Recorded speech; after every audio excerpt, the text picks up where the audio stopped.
Yes, science, bitch! Yes, science! Welcome to episode 18 of It's Science Yo! Today, we're going to be learning about dimensions. If you ask someone how many dimensions there are, they will likely tell you that we only have 4. So is that the correct answer? How many dimensions are truly in the universe? This turns out to be a very tricky question, enough so that physicists strongly disagree about the answer. But if you think of string theory, we can argue that there are up to 10 dimensions and possibly up to an indefinite number. Let's quickly go through each dimension. Sure, I can give examples of dimensions all the way up to 4D, but after that, we are going to have to start using our imagination.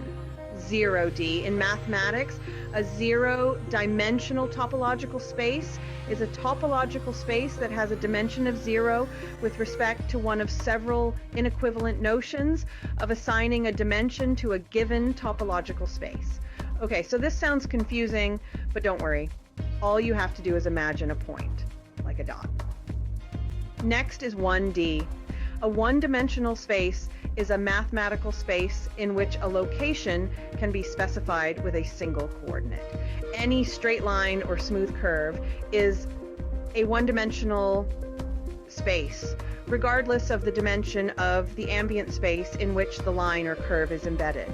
2D, a two-dimensional space is a mathematical space with 2 dimensions, meaning points have 2 degrees of freedom. Their locations can be locally described with 2 coordinates, or they can move into independent directions. The most basic example would include flat shapes that have 2 dimensions, length and width, such as a circle, triangle, square, rectangle, octagon, etc. Next up is 3D. In geometry, a 3-dimensional space is a mathematical space in which 3 values are required to determine the position of a point. Most commonly, it is the 3-dimensional space, that is the space of dimension 3, which models physical space. Examples of this would include solid shapes or figures that have 3 dimensions, generally length, width, and height, such as a ball, box, carrot, person, animal, etc. 4D. 4-dimensional space is the mathematical extension of the concept of 3-dimensional space. 3-dimensional space is the simplest possible abstraction of the observation that one needs only 3 numbers, called dimensions, to describe the sizes or locations of objects in the everyday world. Higher dimensional spaces that are greater than 3 have since become one of the foundations for formally expressing modern mathematics and physics. Large parts of these topics could not exist in their current form without using such spaces. Einstein's theory of relativity is formulated in 4D space. An example would be a naturally occurring example of a 4D structure, such as a pine cone. Other examples would include electromagnetic waves and a tesseract. 5D. The 5th dimension is accepted as a way to tie gravity to electromagnetism. We can't observe it directly because it interacts on a higher plane of space than we exist, but mathematically it provides a common route for gravity and electromagnetism. There's little evidence for a 5th dimension, but the Large Hadron Collider may prove its existence through the study of graviton particles.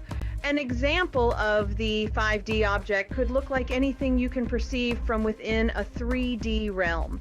6D, 7D, and 8D. In the string bottle, the 6th dimension would let us see all the variant worlds that began with the same initial conditions and only came to evolve differently later on. A peek into the 7th dimension would let us see worlds that differed from ours from the very beginning, and the 8th would let us see all of them spread out for us to examine, 9D and 10D. The 9th dimension would let us compare all the possible universe histories, while in the final 10th dimension, we arrive at the point in which everything possible and imaginable is covered. At that point, the technical and popular culture meanings of dimension become pretty much interchangeable. Thank you for watching this episode of It's Science Yo, and stay tuned for episode 19, where we dive into our second part of learning about the vocals in cats. Thank you for watching. For more science videos, please subscribe to my channel and give this video a like.